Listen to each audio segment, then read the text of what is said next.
Well, hello there. It's review time. This installation is all about a book called Severed. It's a 7-issue miniseries written by Scott Snyder and Scott Tuff with art by Attila Futaki. This is a very classic horror story. It opens and ends about 40 years in the future, but the real meat of the story happens in 1916 America. Jack Brakeman lives in Jamestown, New York with his mother. He's 12 years old, and he's gotten to be pretty talented with a fiddle. The night before he's supposed to leave his home to go to a prestigious music school to hone his talent, he decides to leave and run away. What causes this sudden departure?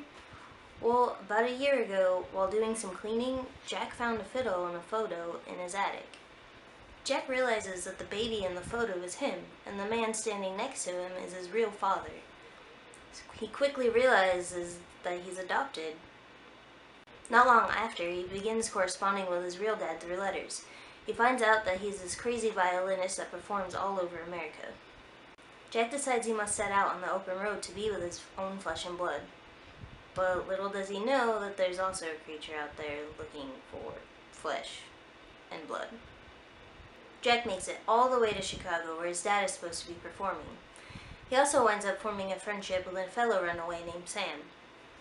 After finding out that his dad has gone back home to Mississippi, Jack and Sam decide to make money for the trip by playing fiddle out on the street. During one of these performances, they get noticed by a man named Alan Fisher, and he's all too eager to help them out with their journey. Jack is very trusting of Fisher, but Sam does not buy his act at all. Sam winds up disappearing soon after with all of Jack's belongings, and having no other real options, Jack hits the road with Mr. Fisher.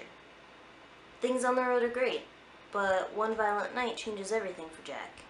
He stumbles across something that makes him go cold. Jack realizes things about Mr. Fisher and has no choice but to distance himself from him as fast as he possibly can.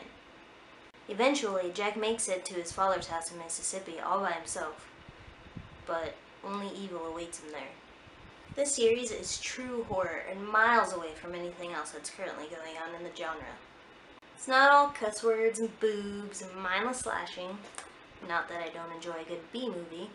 It's just full of suspense and a good, creepy, remote atmosphere. The art puts you right in the time period with the costumes and the color schemes. Here's an example from when they first get to Chicago. And this is a pretty good example of the chilling atmosphere.